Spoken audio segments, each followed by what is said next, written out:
Psychology में बहुत सारे टेस्ट हैं जिनमें कि एक है प्रोजेक्टिव टेक्निक।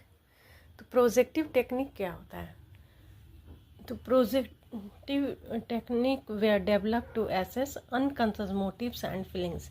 व्यक्ति के अंदर जो अनकॉन्शियस मोटिव्स, इच्छाएं और फीलिंग्स होती है उनका पता लगाने के लिए प्रोजेक्टिव टेक्निक का यूज किया गया। इसे बहुत ही ट्रेंड पर्सन लोग जो होते हैं वही इसको एक्सप्लेन कर सकते हैं। तो इसमें पहला था द रोसार्क इंक ब्लड टेस्ट। तो जैसा नाम से स्पष्ट है, इसे रोसार्क ने डेवलप किया था। This test was developed by Hermann Rorschach. और इसमें क्या था कि the test consist of 10 ink blots, 10 ink blots होते थे उसमें, जिसमें कि 5 ब्लैक एंड वाइट होता था, 2 with red ink and 3 in pastel colours. तो 10 कार्ड लिए जाते थे, इसमें 5 ब्लैक एंड वाइट था, 2 रेड इंक का था और 3 पेस्टल कलर का था। तो इसमें से जो ब्लॉट थे वो 7 इंच इंटू 10 इंच का कार्डबोर्ड रहता था।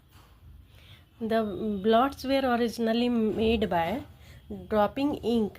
जैसे इंक सभी ने देखा होगा, इंक जो होता है जैसे एक सादा कागज़ आप ले लीजिए, प्रैक्टिकली कर सकते हैं।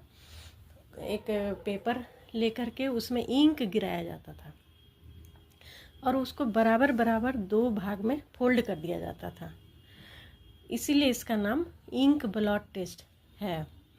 और जब आधा आधा दोनों को मोड़ दिया गया तब देखा जाता था खोलने पर कि उसमें कुछ फिगर बन जाते थे, और तब सब्जेक्ट से पूछा जाता था कि इस फिगर में तुम्हें क्या दिख रहा है। तो इसका 2 फेजेज होता है, परफॉर्मेंस प्रॉपर, मतलब कि जो परफॉर्मर होते हैं उनसे पूछा जाता है कि इन कार्ड्स में आपको क्या चीज़ दिखाई पड़ रहा है। वो कुछ भी हो सकता था, चमगादड़ हो सकता था, क्राउन हो सकता था, कुछ भी व्यक्ति देख सकता है। और दूसरा होता था इंक्वायरी, मतलब कि पूछना कि आपको क्यों उसमें चमगादड़ दिख रहा है, तिलचट्टा दिख रहा है, या कोई पंख दिख रहा है, या कुछ और दिख रहा है, तो वो क्यों दिख रहा है। तो इस तरह से वो रेस्पॉन्स करता था और तब पता लगाया जाता था कि उसके अंदर, उसके दिमाग में क्या चल रहा है। तो जो भी चल रहा होता है उससे रिलेटेड चित्र व्यक्ति को दिख जाता है। इसे ही रोसार्क इंक ब्लॉट टेस्ट कहते हैं, जो बड़ा ही इंटरेस्टिंग है और घर में भी आप लोग अपने से कर सकते हैं। एक सादा कागज़ लीजिए और उसको फोल्ड कर दीजिए बराबर, और उसके बाद उसको खोलिए, उसमें इंक डालिए और फिर से वापस मोड़ दीजिए। तब देखिए कि आपको कौन कौन